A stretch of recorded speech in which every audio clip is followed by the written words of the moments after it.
Magandang hapon po sa inyong lahat mga kaibigan, Luzon, Visayas at Mindanao at kahit sa iba't ibang panig ng daigdig. Welcome back to my channel, Katuturbo TV Vlog.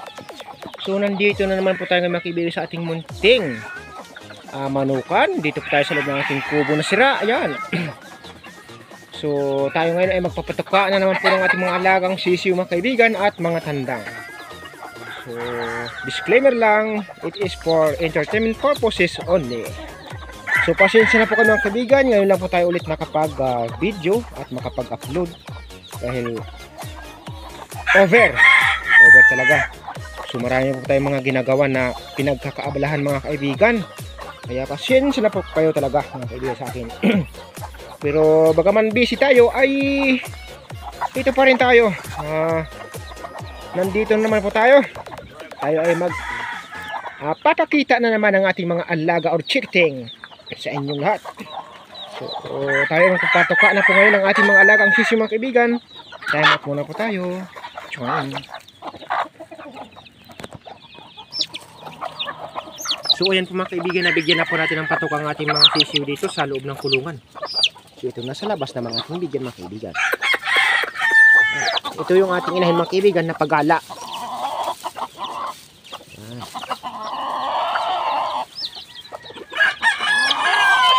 Ang sisiw po nila mga kaibigan ay lilima. Sila ay magkasusyo. Ayan, magkasama po silang naglimlim. Puro sa sagingan. Mga kaibigan. Ito ang kanyang mga sisiw mga kaibigan. So tayo ay lilipat na magpakabila mga kaibigan sa ating white kelso. Tayo matulog po tayo. So ayan po mga kaibigan, bibigyan na po natin ng patuka ang ating sisiw na white kelso. The only one na lang siya mga kaibigan, yung ating sisiw na white kelso.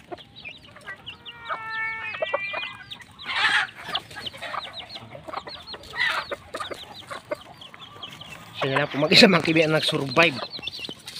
Ayan. Malaki-laki na po siya mga kaibigan. Tingnan natin kung siya ba ay makakasurvive pa. So tayo matmunta mga kaibigan, bababa na po tayo sa kabila. Ayan po mga kaibigan yung ating sisiw. Bigyan na po natin ng patuka mga kaibigan yung ating alagang sisiw dito sa loob. So bababa na po tayo mga kaibigan sa baba. Dumami na.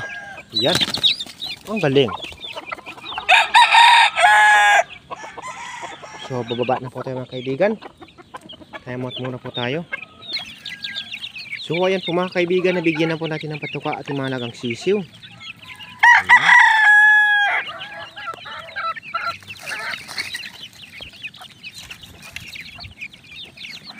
Gutom na po sila mga kaibigan. Grabe. Ayan.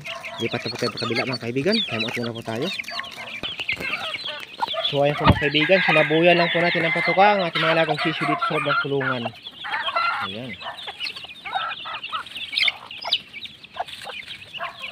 So lalagyan pa po natin ng isa. Ayan. Ayan po mga kaibigan.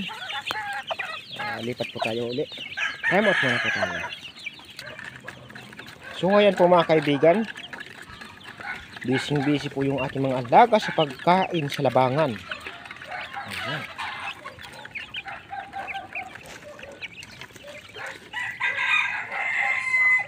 Ganun dito sa kabila mga kaibigan. Dumami na dito. So time out muna po tayo mga kaibigan. So ayan po mga kaibigan, tapos dapat na mabigyan ng patuka ang ating alagang sisiw dito sa loob ng kulungan. Ayan. So lipat po tayo sa kabila mga kaibigan dito. Ayan po mga kaibigan yung ating bulik, si puti. Ayan po mga kaibigan, dito na po tayo sa ating labangan sa loob ng ating kulungan mga kaibigan. So bibigyan na po natin sila ng patuka ng ating mga alagang sisiw dito. Nagmamadali na, gutom na gutom. Oh,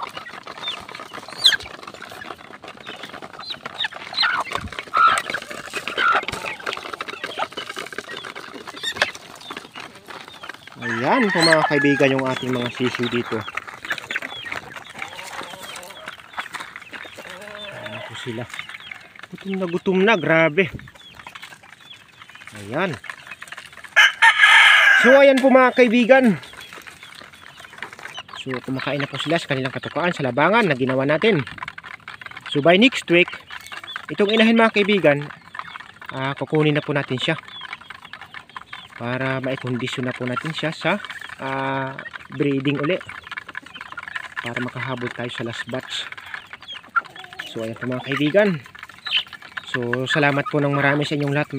Hanggang dito na lang po magtatapos ang aking video. I-update ko na lang po kayo sa mga susunod na video ng aking mga alagang sisiw. Salamat po ng marami sa inyong lahat mga kaibigan. Magandang hapon pong muli sa inyong lahat. God bless us all. Bye-bye you. Chewing.